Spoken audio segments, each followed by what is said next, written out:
So we are streaming live. Sandhya, we are good to start. Okay. Thank you, Manoj. Good morning, everyone, and welcome to BSEI. As part of various discussions to introduce organizations that work closely with education and schooling, today we are happy to introduce LessonBoard. Many students completing the 12th exams are looking to study in the US. Universities and colleges in US use either the SAT or the ACT scores for admission and scholarships. To get into the college of their choice, a student needs to score well in the SAT and the ACT. Today, BSEI will be talking to Punit Ahuja of LessonBoard to understand more about these tests and how to prepare for them. Now, introducing Mr. Punit Ahuja.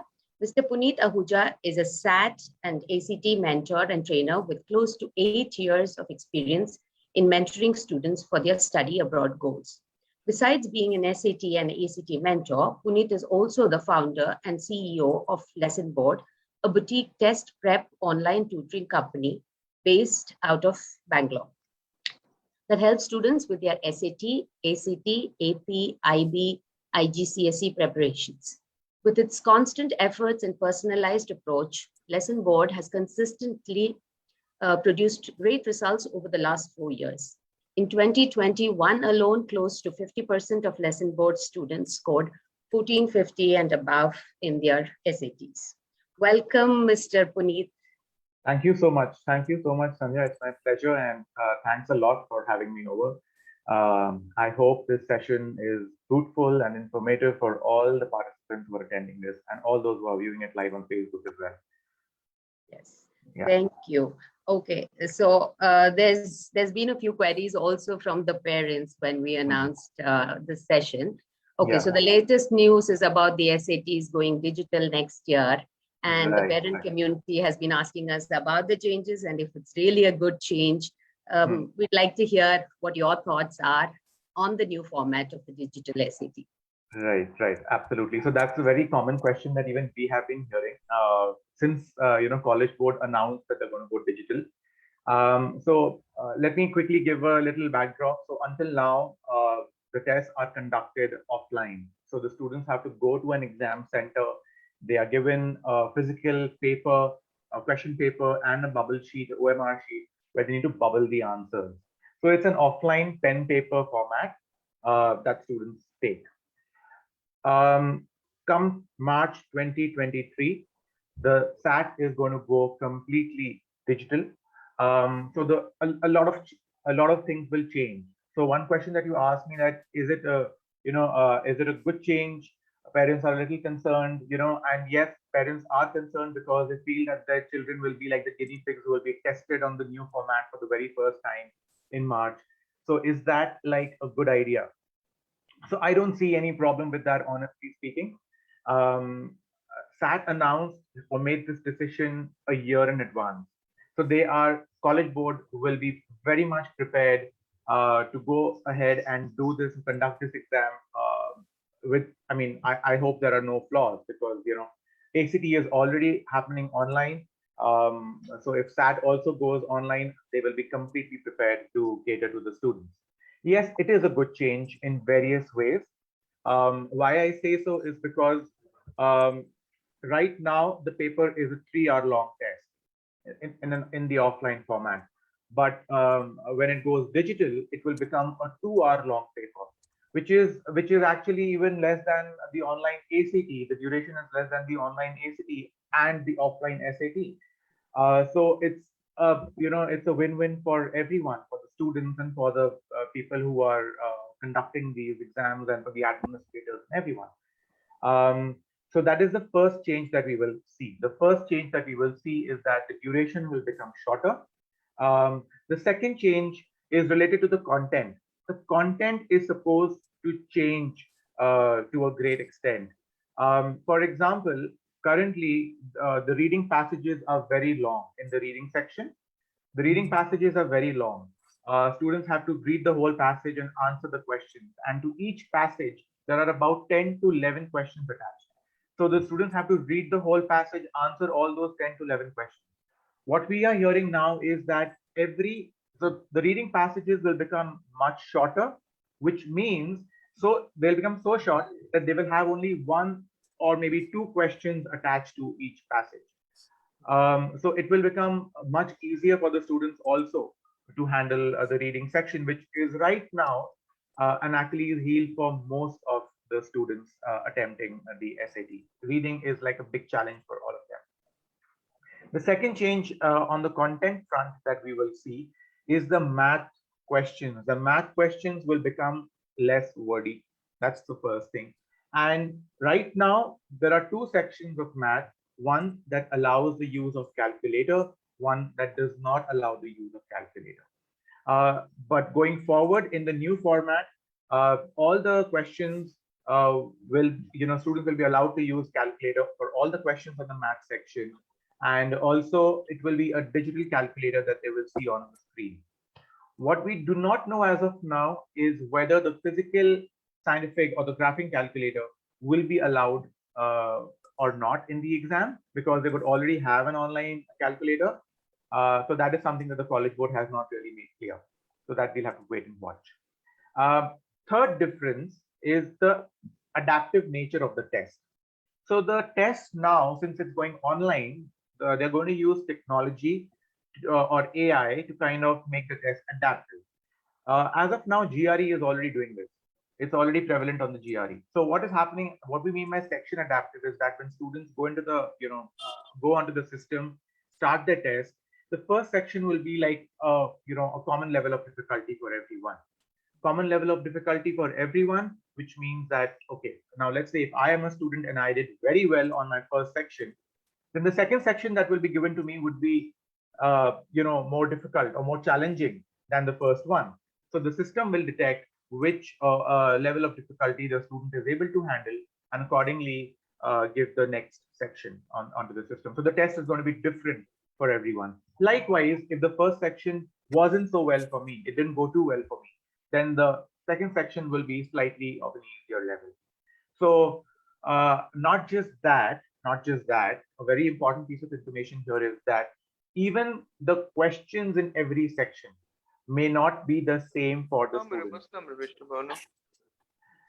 Even the questions in every section may not be the same for all the students. So let's say if I am a student and I'm taking the exam at the center, and you are a student who is sitting right beside me, you cannot peep into my computer and cheat and see, okay, what is the answer that he is marking, because our questions are not the same. So that is a very good step that College Board has taken. So they have a huge database of questions, and from the database, the system is going to throw random questions at the students based on the difficulty level. So it's going to be completely in that manner. So there is no scope of cheating as well. So that's a very good thing. Of course, since it's an online test, scores will be delivered much faster. Right now, it takes about 13 days for College Board to deliver the results.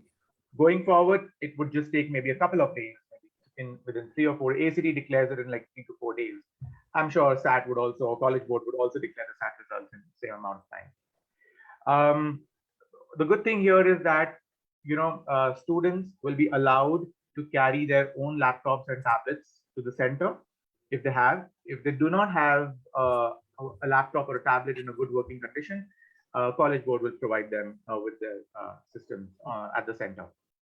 So basically, these are, one more very important point is currently College Board releases the QAS papers.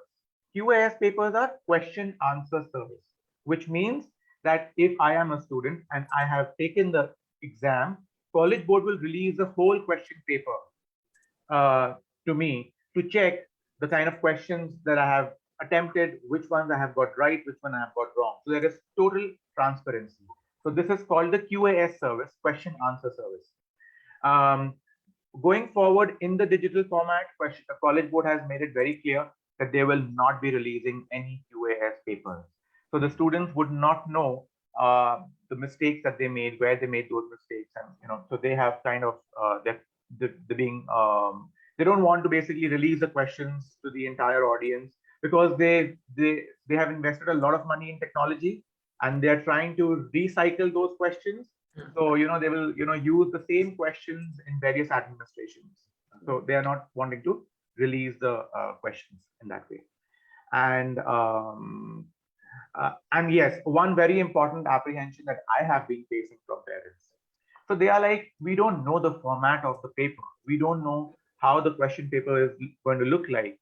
Whether the old format of preparation will suit the new kind of test.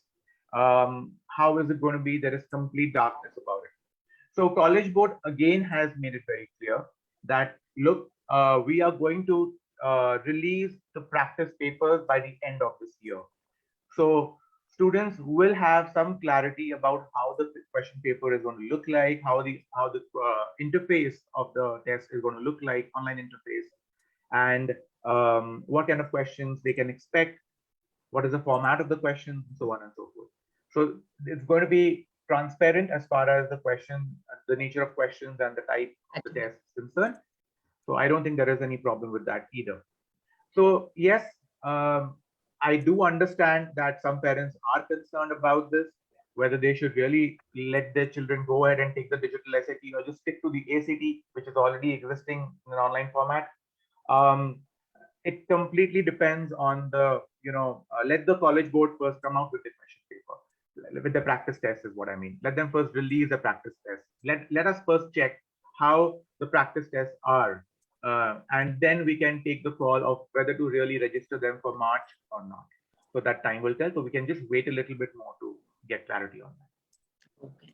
Sounds like some interesting developments, which do raise some concerns, but mostly seem to be positive in nature regarding the actual pattern of the exam. But the concern, even towards the end, the time, once they get the pattern, the time might be. Right.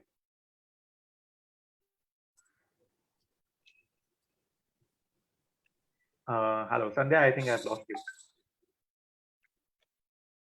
Sandhya, we're losing you there.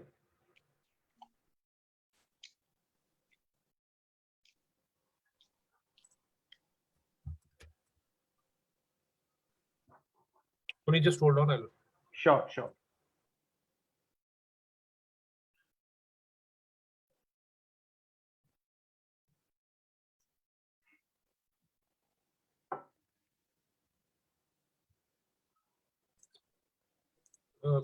So Punit, till Sandhya comes back on that, the second question that we had in terms of what we want to ask was, so there are many colleges in the US that went test optional during the pandemic. Right. Does it mean that students can really dump the SAT or ACT? Is that the option that we're giving now? Right. So yes, the college did go test optional. Now, what test optional means is that a student, so this happened during the pandemic. Before this, it was mandatory for the students to present their SAT scores. When COVID happened, many students could not go to the exam centers. Many SAT started getting cancelled left, right, and center. No problem. Yeah. Yes. So I've just got into the second question, Sandhya. We were just discussing about the test being optional or not. Yeah, Punit, you can carry on, please. Yes. I'll carry on. So so during the COVID, many colleges went test optional because students could not go to the exam centers, or even the SATs started getting cancelled. Okay. So the idea is that now when this development took place, colleges decided, okay, let us go test optional, but we will not make it mandatory. Still, if any student submits the score, we will consider that score to give them the admission. Now,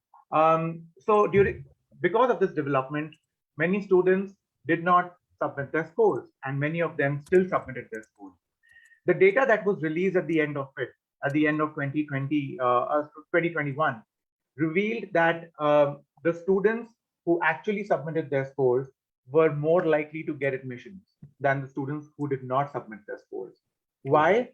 Because students started using this as an excuse to not take the SAT, and the colleges could not, make a judgment on their college readiness. So the basic idea of conducting the SAT is to check whether the student is really ready for college or not. So they test the college readiness in a student. So if a student is not submitting the score for any reason, the college is not able to judge that. they are still considering the application. They're not saying, okay, we're not going to consider it. But yes, if there are 70 students who have submitted the scores and 30 who have not, then colleges will definitely give preference to those students who have submitted their scores. So it's always about giving preference to some students over others.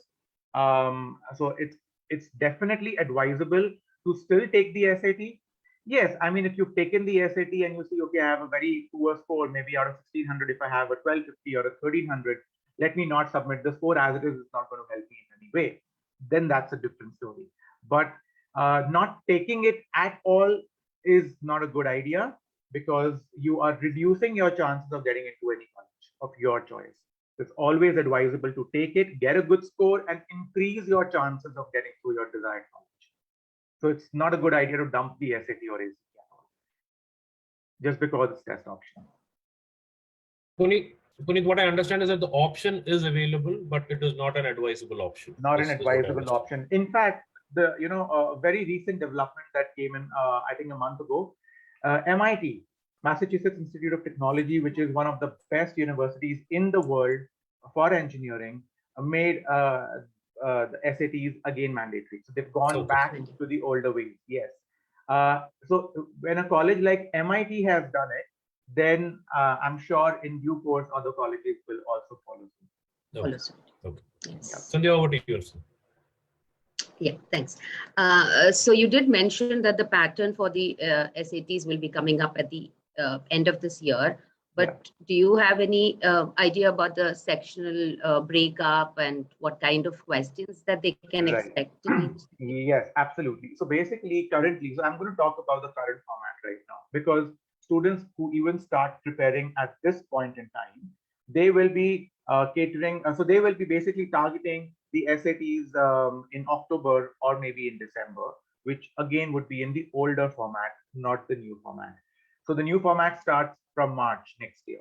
Students preparing now will still have the older format for them. So I'm going to break down the current format of the SAT. So SAT is basically divided into two major sections, which is evidence-based reading and writing and math. Okay, evidence-based reading and writing is out of 800 points. Math is also out of 800 points. So the total marks or the total points in the SAT is 1600. Now, when I talk about evidence-based reading and writing, it is further divided into two sections, which is reading and writing, right? Now, reading has 52 questions, 65 minutes to answer. There's a sectional time limit. So on an average, students get about 1 minute 15 seconds to complete the reading section. 1 minute 15 seconds to answer a particular question. Whereas in the writing section, students have 44 questions to answer in 35 minutes. So they don't even have a minute, they have less than a minute. Now, so coming to math, math also has two sections. One is where students are not allowed to use the calculator, and the other one where they are allowed to use the calculator. In the first section, there are 20 questions. In the second section, there are 38 questions. Now, when I talk about reading to start with, like I mentioned earlier as well, reading is the Achilles heel for many students. They are very, very uncomfortable with this section, majorly because they are not avid readers.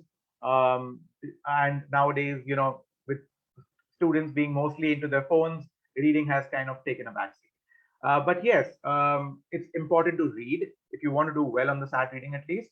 But when it comes to reading, and if I have to break down the type of questions, they are more like inference-based questions, or they're more like the big picture questions. They are more like, the vocab and context questions.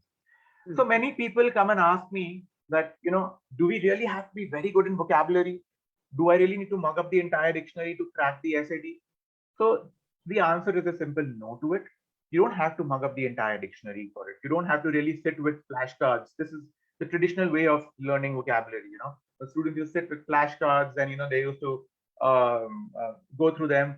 Now students will not carry flashcards. They have smartphones in their hands, and I'm sure they're not ever going to carry flashcards. So it's a piece of advice which people give to students that they will never ever do. So let's not even give that advice. I personally feel that, you know, read So wherever you come across a new word, write it down on a piece of paper or note it down on your phone. Kindle nowadays, students use Kindle to read.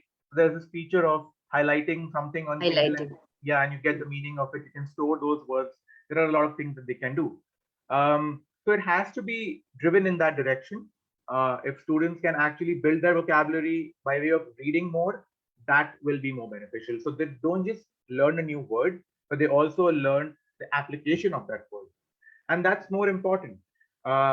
When it comes to SAT reading and SAT vocab in context, it is more about, what is the meaning of this word in this particular context, right? So for example, if you use the word doctor, so doctor is a person, is a medical professional whom we visit when we are not well. He prescribes us a few medicines and that's what we understand by the word doctor. But let's say if we use the word doctor in a different context, let's say if we say, okay, 3 Australian cricketers were recently banned on grounds of doctoring the ball, right? Or they doctored the ball. So that doctor means to tamper, right? So if students just mug up the meanings the way they are, they might not understand the meaning of the word in the given context, and it's very likely that they'll go wrong. So it's more about understanding the word meanings in that given context and not the actual word meanings, because they might not apply in that particular question on the essay. So this is just an example that I've given you for reading. These are the kind of reading questions they come across on the SAT. When it comes to writing, writing is more to do with grammar. It's more to do with punctuations and rhetorical questions. So if I have to, break down the writing section, it's basically into 3 categories.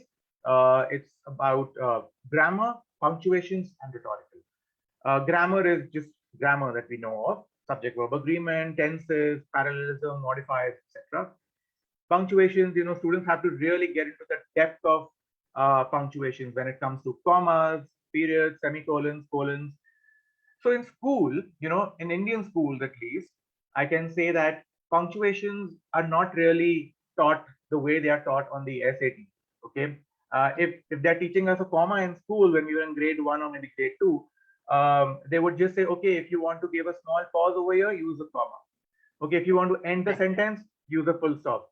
And that's how they have taught us punctuation. But on the SAT, trust me, it's a lot more into depth. There are specific rules that students need to know around commas, around colons.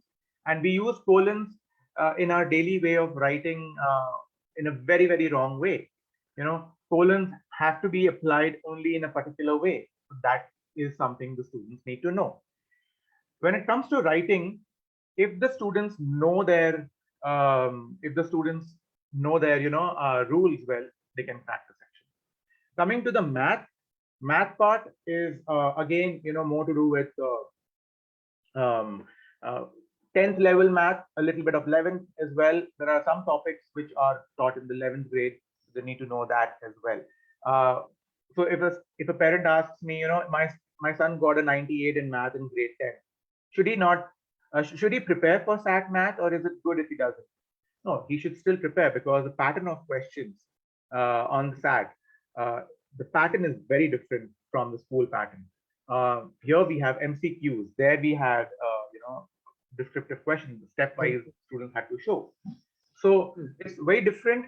Topics are also more complicated, because then the 11th math also gets involved, and there are certain tricks and strategies. Students get only 1 minute to answer a question. So they have to be really quick. There are shortcuts and tricks that they need to know. So it's more to do with, a good amount of preparation that goes into the SAT to understand the data. Yeah. So your question, I think I stretched it a lot, but yeah, this is about. No, it's very interesting. I have a question, but I also have parents asking me questions on the side. So I'll just take a few of those questions first. Sure. So the first one is, do we have essay writing in August SATs this year? Essay writing.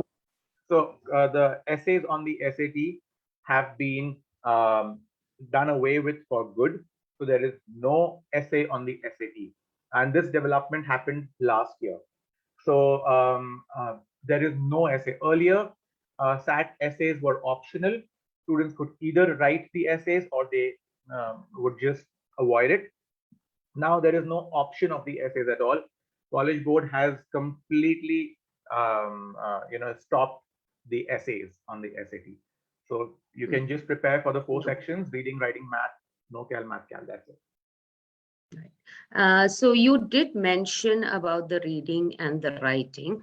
So what my understanding also is that students of international boards, let's say the A levels or the IB, IBTP, are pretty much prepared in a similar fashion for their exams. At least focusing on the grammar or the comprehension, all of that, what you said. However, we also have students who come from the ISC or the CBSE board preparing for the SATs to go abroad, right? Yeah. So when do they need to start preparing? I mean, compared to international, board students.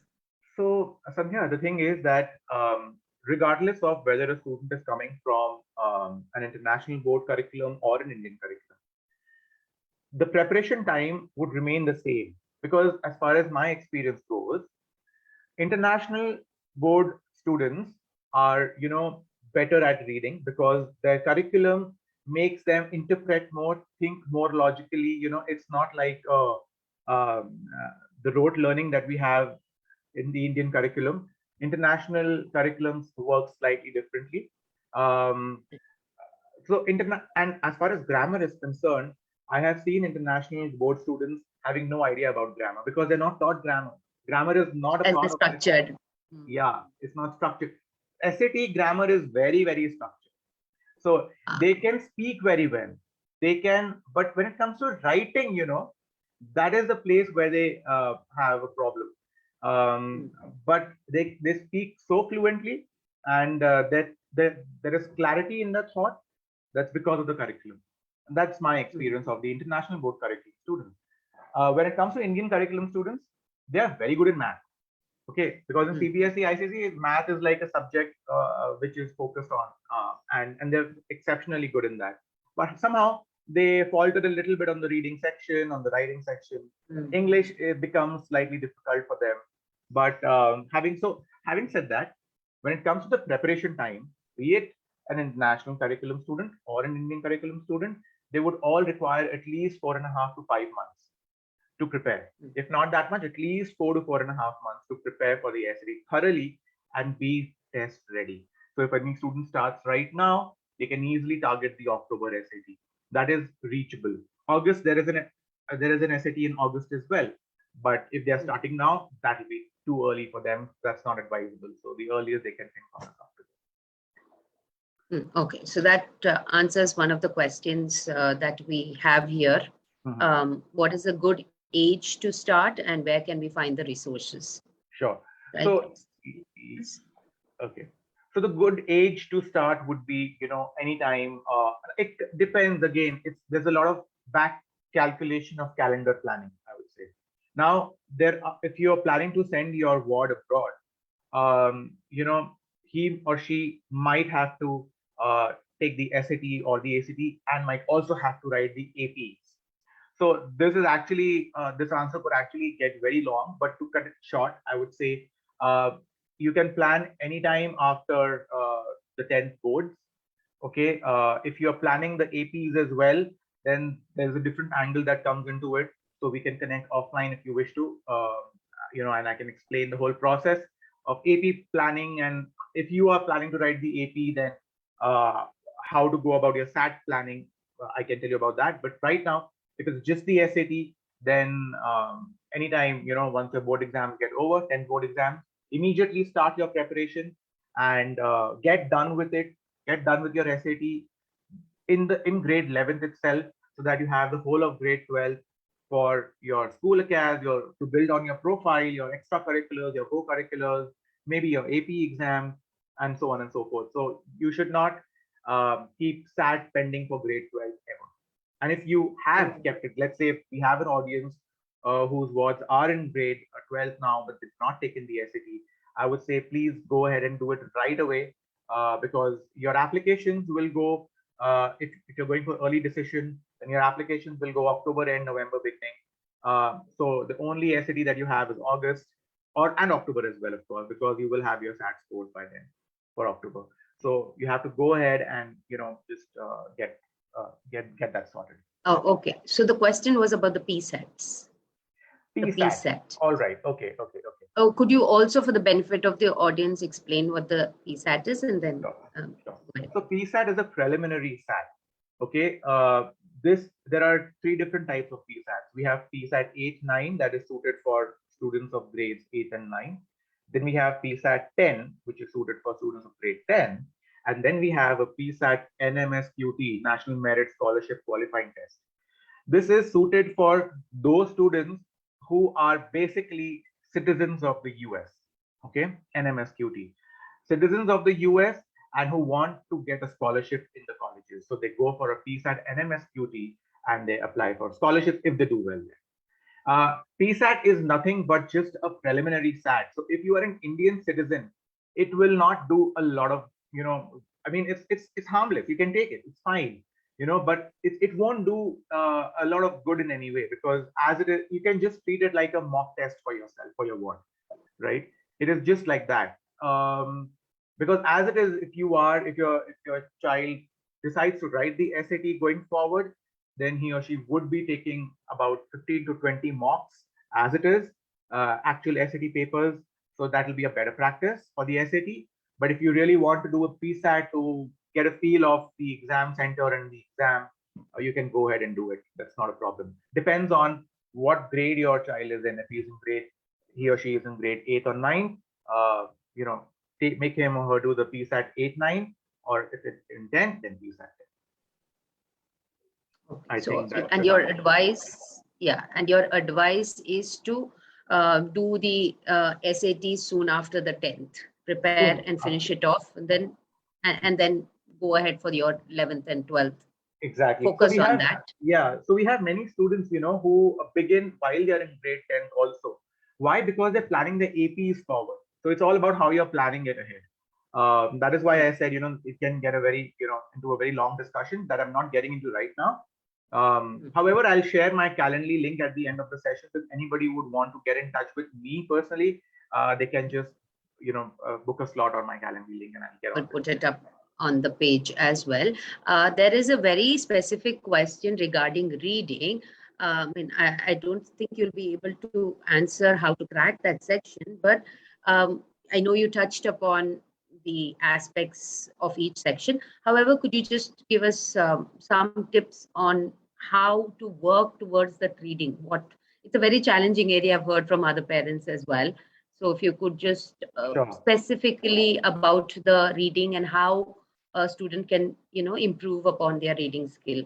Right, absolutely. The question is specifically about that we have here is there are 5 different reading passages, and one particular passage has questions from passage 1 and passage 2. Okay. So how to crack this section of reading is the question. But I think, you can also touch about the reading section per se, and then we'll move on to the next. Sure.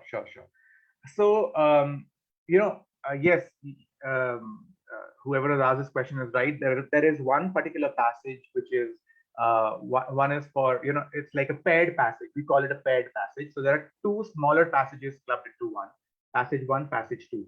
And both the passages are related to each other. So they have a common topic to talk about. They're talking about a similar topic, but maybe their perspectives are different. The perspectives are different towards the topic. So I might, for example, just giving a very random, simple example for our audience to just understand what I'm trying to say. I may say that, okay, John is a very intelligent student. One author is saying that, the other author is saying John is a very average student.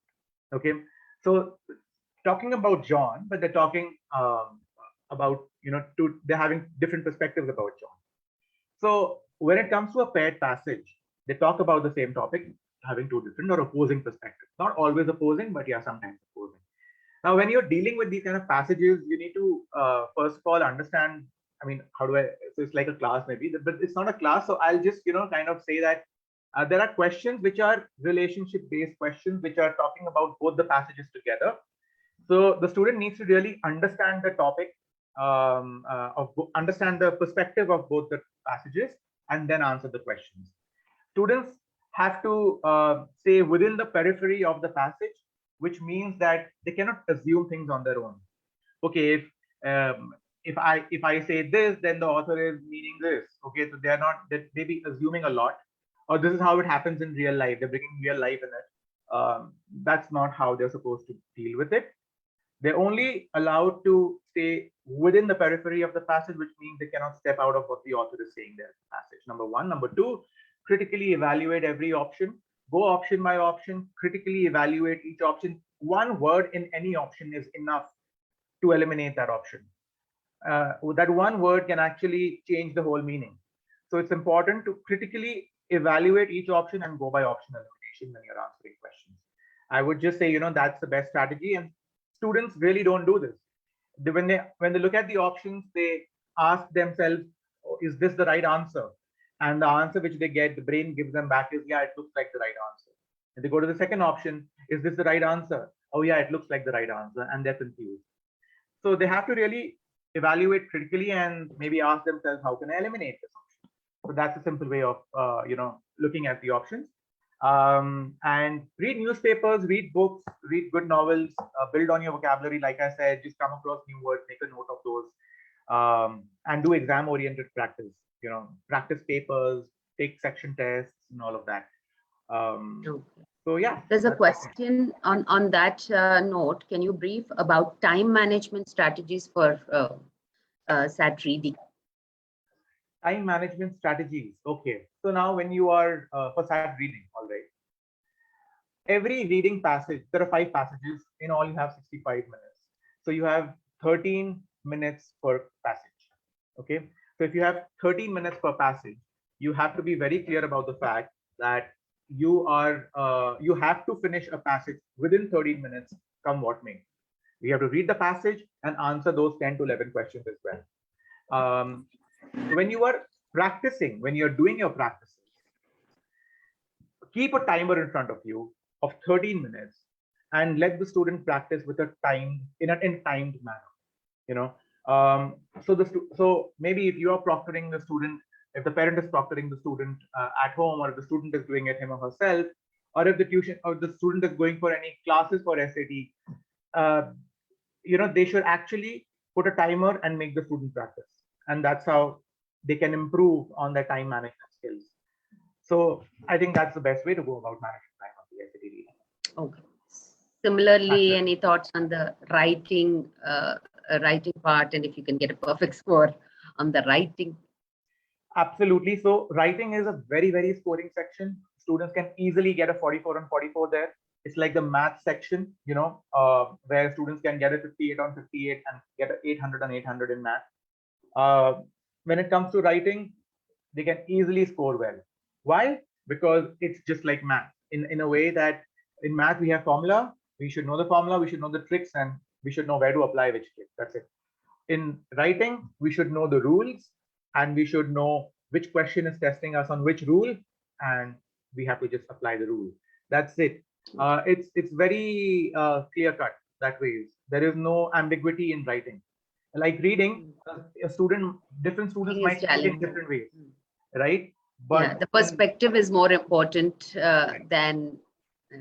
Okay. Yes, absolutely. You got that right. To be able to answer the questions, the perspective, as you explained earlier, is more important in the reading section, while in the writing, it's a little more clear cut on what is expected from the student. And once you've cracked that, it's easy to score in the writing, right? Absolutely. Absolutely. You're absolutely right. So one needs to just know the rules in and out. That's it. If they know the rules, nobody can stop them from getting a 44 on 44 in writing. I mean, considering there are no silly mistakes, of course.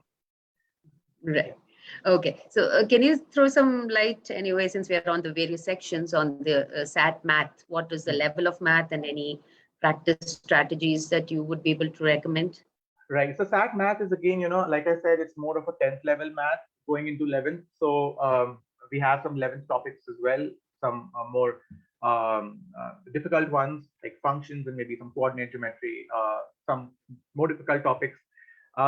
So students have to really know the shortcuts, number one. Okay, they need to know the tricks of every question type, how they can go by the process of elimination, how they can use substitution for their answers, how they can basically get the answer without using the formula.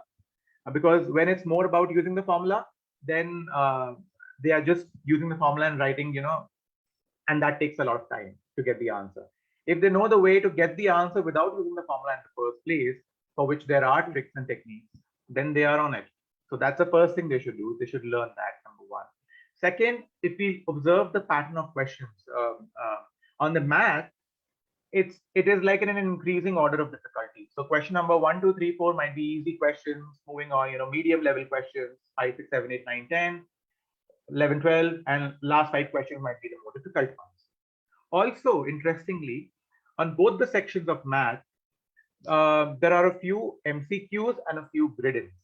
For example, grid-ins are basically where the student has to write the answer. It's not like an MCQ where they have to just bubble an option. They have to actually write the answer of that question. There are no options basically. So when it comes to the first section of math, the no calculator section, there are 20 questions there, out of which 15 are MCQs and 5 are grid-ins. So the student, if it's in an increasing order of difficulty, so in MCQs, it would be like probably the first 5 will be easy, the next 5 will be medium, the next 5 will be difficult. Same for the grid-ins. What the students can actually do is they can attempt the easier questions first, and they can leave the difficult ones for the end. Also complete the grid-ins first. Grid-ins is actually where they cannot randomly guess any option. They have to write it down.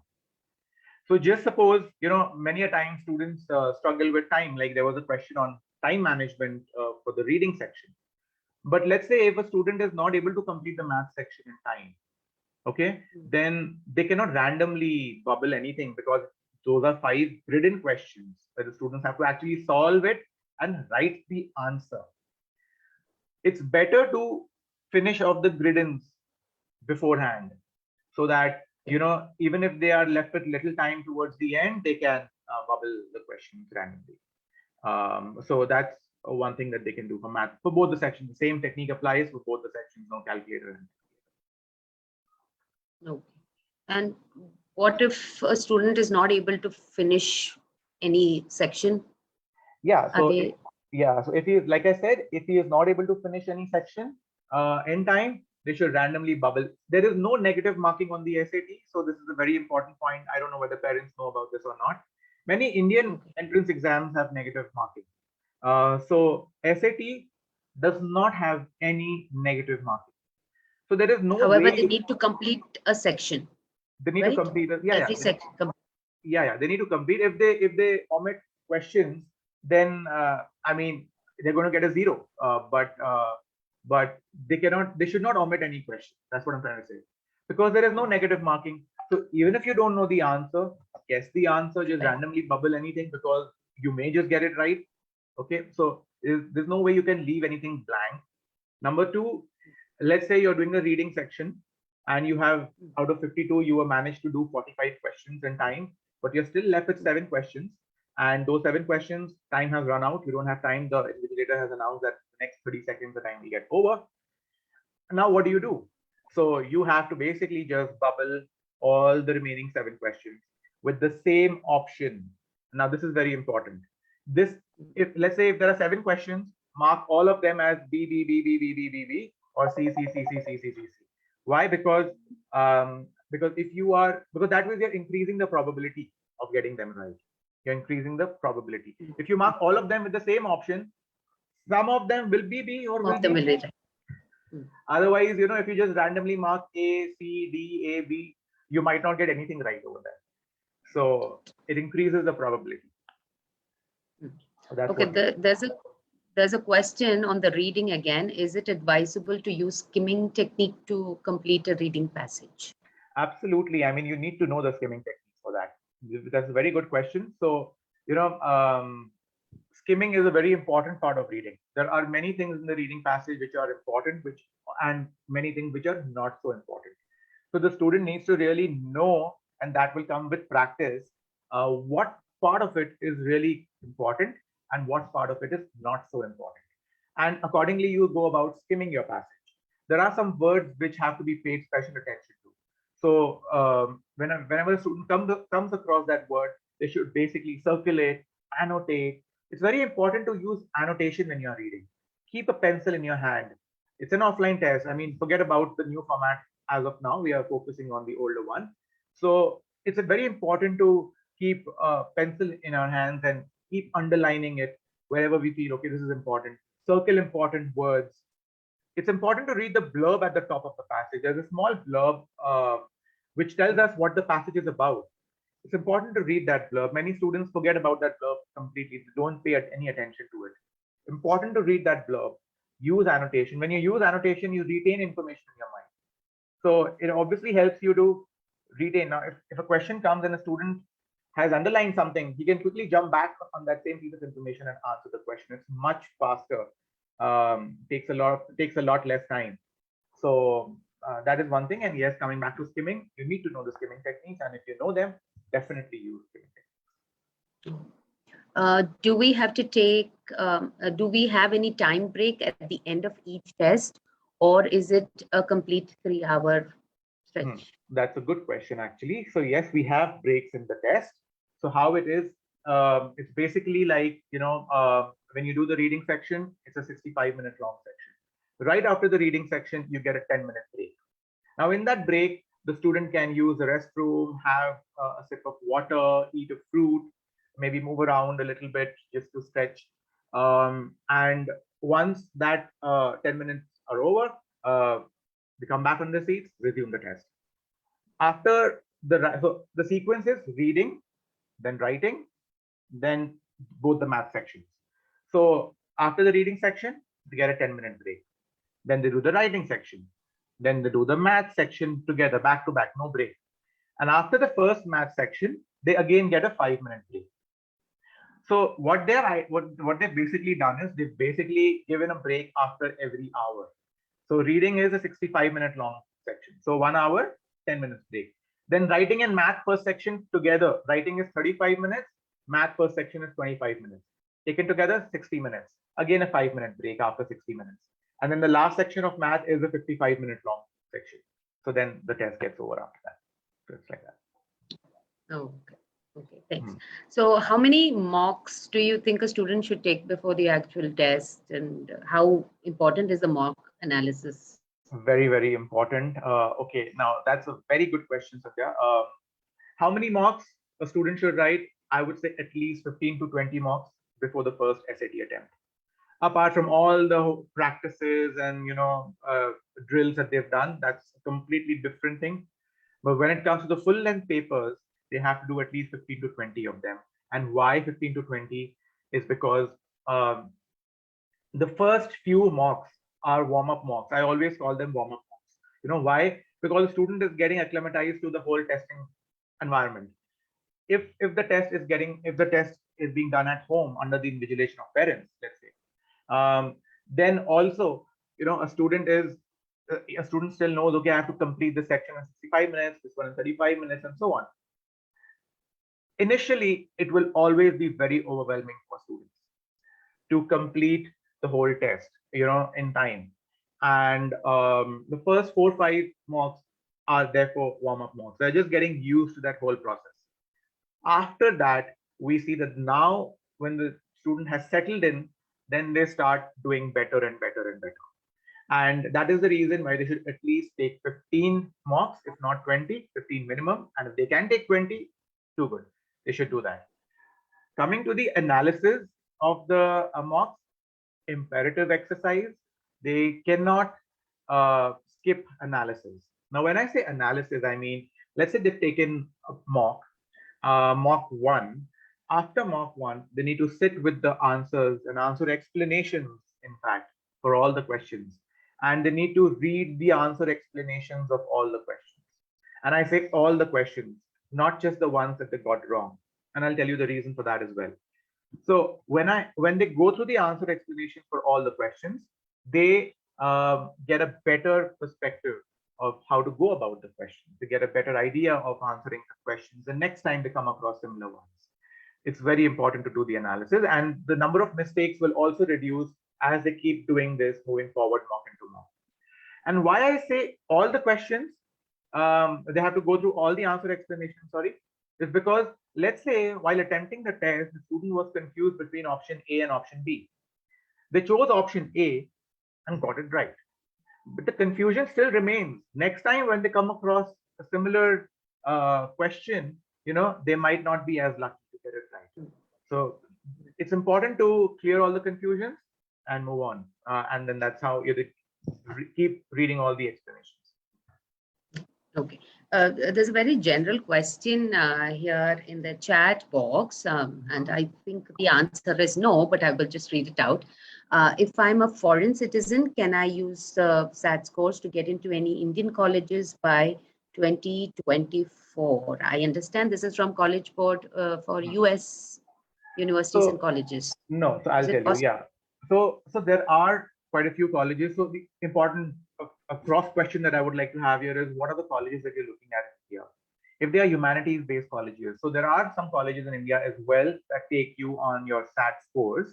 For example, we have Ashoka University, we have Plain University, we have Kriya, and we have many other colleges now. You can get the complete list on the College Board website. So there are these Indian colleges as well taking students on the basis of the SAT scores. In fact, IIM Ranchi, there is a 5-year integrated program in management at IIM Ranchi. And even they take students on the basis of the SAT scores. So, many reputed colleges in the country are or have started accepting SAT scores, which is a good thing. So why not? I mean, if you are a US citizen or any foreign citizen, it will apply. Oh, great. So that's a possibility here in India as well. Yeah. Okay. Another question is, can you share the link which has access to all SAT past papers? Certain papers were not available, I understand. No, I'm so sorry. I cannot share that link that has access to all the past SAT papers. We have that as our internal database, but we cannot share the link of that. So sorry about that. Yeah, it's not available on the net, or you is can go, it? you can look for it. There are these forums like you can Reddit look for it. Maybe you can go and hunt on Reddit, and you may probably land up with some, but they are not proofread papers. Just letting you know that. So there are these 10 official SAT papers which are there readily available on the College Board website. Those are the official SAT papers, and outside of those official papers, there are some papers which are floating on the internet. Past SAT papers, which College Board has not released, but which have been released, in some way or the other. They may be pirated papers. They may not be proofread papers. You might find many mistakes in those papers as well. But yes, if you hunt for papers, these are the ones that you will be kind of, getting. Okay. Right. So yes, now I'd like to know more about LessonBoard, and how does LessonBoard actually help its students? Like, for example, how many hours of preparation would be ideally required for the SAT, and how does LessonBoard help? Right. So basically, our process of preparation, our pedagogy is very structured. We have a 3-phase preparation process. The first is the learning phase. Learning phase is where we do the classes. The classes run for about 2 to 2.5 months. But you can say about 8 to 9 weeks of classes happen. Every session is a 1.5-hour long session, and we do classes 4 days a week. This goes for about 8 to 9 weeks. So it takes about 40 to 50 hours for us to complete the whole syllabus and make the students do a lot of practice, give them homework, all of that. After which we move on to the second phase of the preparation. Second phase of the preparation is the practice phase. Now that the students have learned the concepts and the topics, they are familiar with it, they are now made to do a lot of practice. This is still not the mocks, but section-wise practice, maybe drills that we will give them to do with a deadline to complete and submit. And then we will go through their exercises, see where they are still faltering, what are the areas where they still require help, give them the review sessions, give them the review classes, doubt clearing classes, and the student can ask for as many doubt clearing classes as they want to. And all our doubt classes are one-on-one. They can come and ask for as many on demand, unlimited one-on-one doubt clearing classes. Then when this phase is also complete, we move on to the mocks, the full length mock papers, where we give them 20 plus full length mocks, excuse me, just before the first SAT. So before the first SAT, they're made to do 20 full length mocks, given the analysis of all the papers, And now so we are also working on giving them detailed analysis. What are the question types they are consistently going wrong in? What are the levels of difficulty of those questions that they are making mistakes in, and so on and so forth. So they have a thorough understanding of their of themselves, and they can improve from there on. So these mocks are basically to help them improve and keep improving. They're built on their accuracy and time management skills. This is a three-step process, three-phase process that we have. Okay. Books and So materials you will be provide, given by us. yeah, you will be, you will Yeah. be. And Everything.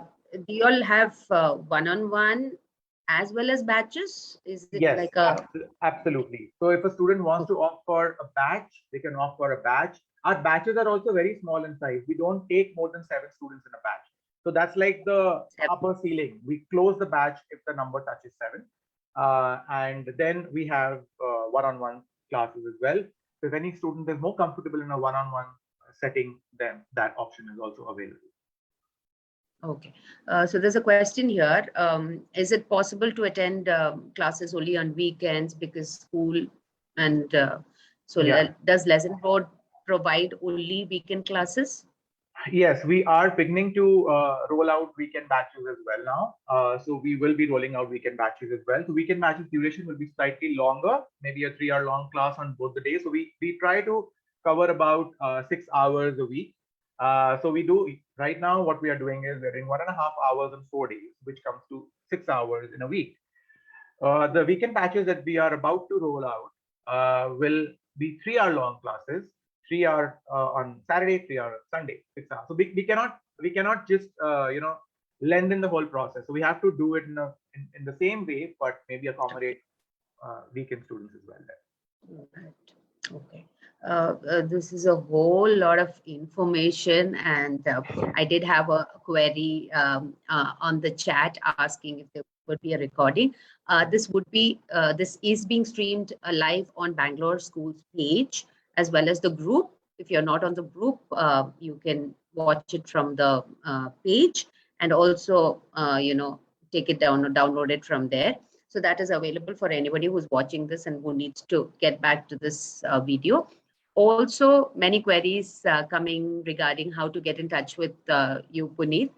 So if you could put it here, I will also put it in the Bangalore Schools page along with the video, the details on how they can get. Absolutely. Okay, there are a few questions again.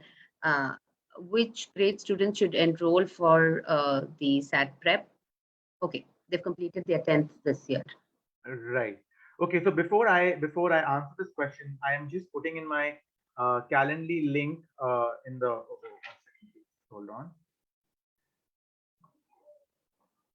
Yeah, I'm just putting my Calendly link. I've posted it to everyone on the chat, so I think everyone would have received this message from me. Yes, and Manoj, yeah, please copy this to the page as well. Yeah, and I will also share my email address, my personal email address. If you want to write me an email, you can do that. Yeah, I think that should be good. And if you want to connect with me over a call, and the fee and all of yeah, the fee was also asked. Would you be able to give a range, or should they contact you for the fee? They can contact me for the fee. We will just get on call. They can schedule a one-on-one call with me on the Calendly link that I've given, and then we can connect. Or they can just write an email and we can connect. Yeah. I think I've covered most of the I'm questions. sorry, Sandhya, there was a question that you asked me, and I said I'll answer this question. And Sure, go ahead. Yeah, which question was that? Could you please repeat that, please? There was. I'm just reading offline. Okay, there was one more on TOEFL. Do you all prep for TOEFL? We don't prep for TOEFL. No. And is it required for students from Indian boards? So yeah, so all of them. Yeah, so that is a different test completely. Why? Because it is a language proficiency test. Language proficiency, but is it a requirement for all students? Yes, it is a requirement. I think for most of the students, yes, it is. So students do take the IELTS or the TOEFL, and because I think, if I'm not mistaken, please verify this information. I'm not an expert at it, but I think that it is mostly to check whether the student will be able to settle down in the destination country because of their different language. So there are 4 tests: reading, writing, listening, and speaking. Listening and speaking, yes. So it's a language proficiency test to check. So when you're applying for the visa and all, I think the TOEFL score also. It is with the visa, right? Yeah. Right. The government checks whether you will be able to settle down there. SAT is for the colleges. Yeah. So LessonBoard, are the classes online or offline? So as of now, we have completely online classes. So you can do classes sitting at home. And we have been catering to many students all across the world, just completely online. Yeah, so that is what it is. Yeah. Okay. So the question I asked earlier was which grade students should enroll for the SAT prep. Okay. Hima's just completed her 10th. Completed 10th this year itself. Absolutely. I mean, if your 10th is done, this is the time for you to start. If your ward, or I mean, I don't know if the student's the parent, but let's say if you have completed your 10th this year, 2022, your boards have just gotten over end of May. This is the time to start. You cannot delay, because you will have to finish it off by this December itself if you don't want to go and take the new SAT. Yeah. Okay. So just to repeat, maybe watch out for the new pattern, and then take a call on whether the SATs or the ACTs are what you want to go with, right? Yes, exactly. Absolutely. Okay, this has been a really insightful session. In fact, I learned quite a bit about preparing for the SATs as well, and I think I have covered all the questions that we also had on the chat. And yes, you can reach Punit at punit@lessonboard.in. I will be putting all these details, including the calendar. Okay, there's one more question. I think I will take this last one. Yeah. What is the one advice you have for anyone preparing for the SATs? One advice for anyone preparing for the SAT. I would say just stay focused. General advice. Just stay focused, practice hard. Do not take it for granted. Even if your English or your math is good, you have to give both the subjects equal importance. The pattern is very different from the school curriculum, so you need to practice in the exam manner. And yes, I mean, at least devote 1.5 hours every day to this. Whether it be learning a concept, whether it be practicing a drill or a couple of drills, whether it be taking a mock, you have to devote 1.5 hours on a daily basis or an average. If you're preparing on your own, that is. If you are taking somebody's help, then I'm sure they will guide you. But yes, the idea is to be serious about it and give this as much importance as your school studies, because your ultimate goal is to go abroad and apply to the best of the colleges and universities. Without the SAT, that will become a little difficult. So even if you go test optional, like I mentioned very early in the conversation, that it is optional but not advisable. So that's the general advice I would like to give you. And yeah, all the best to you for your preparation. And LessonBoard has been consistently giving, the students have been giving great results. Okay, so how do you do it? You did tell us that you're very systematically working in, but how is it different from, do you know how different is from other places that? I mean, there's a very personal touch that we bring to every student that we work with. For example, even if it's a batch, we don't take more than 7 students. There are institutes out there who take 10, 15 students in a batch. We have limited the number to 7 for a simple reason. We can also take 20 students in a batch. We don't do that on purpose. Why? Because if we take too many students, then there is the interaction between the teacher and the students is just not possible. So when there is a class going on, for example, the teacher will call out the names of each and every student to make sure that they've understood the concept. And the students are absolutely free to come forward and ask their doubt, even if it's a batch of 7 students. So the teacher will not tell the student, okay, you wait for the end of the class or we'll connect at the end of it. This teacher will then and there clear the doubt. That's one thing. Second is, after the classes also get over, our team keeps contacting the parents and the students to check whether the work is being done in time or not. There are deadlines are being followed or not, homework is being done or not. There are these regular follow-ups which are done. I personally meet the parents in our parent-teacher meetings, and we discuss the progress of each and every student there, and we discuss how we can improve the performance of the child going forward. Students can ask for as many doubt classes they want. There is no number. Unlimited, on demand, one-on-one. So we have an online portal, a student portal, where they go, they just upload a doubt, and the doubt goes to the teacher, and the teacher answers the doubt. Either it could be on the portal, or the teacher sees, okay, there are like 8 to 10 doubts the student has uploaded. Then the teacher will immediately schedule a class then and there. So they'll meet one-on-one live in a class, and they will clear the doubts. So it's all very, very hands-on. I would personalized, with a smaller batch, as well as teachers catering to each student based on their needs and requirements, which area they need to be working on. Right, absolutely. Great. Wonderful.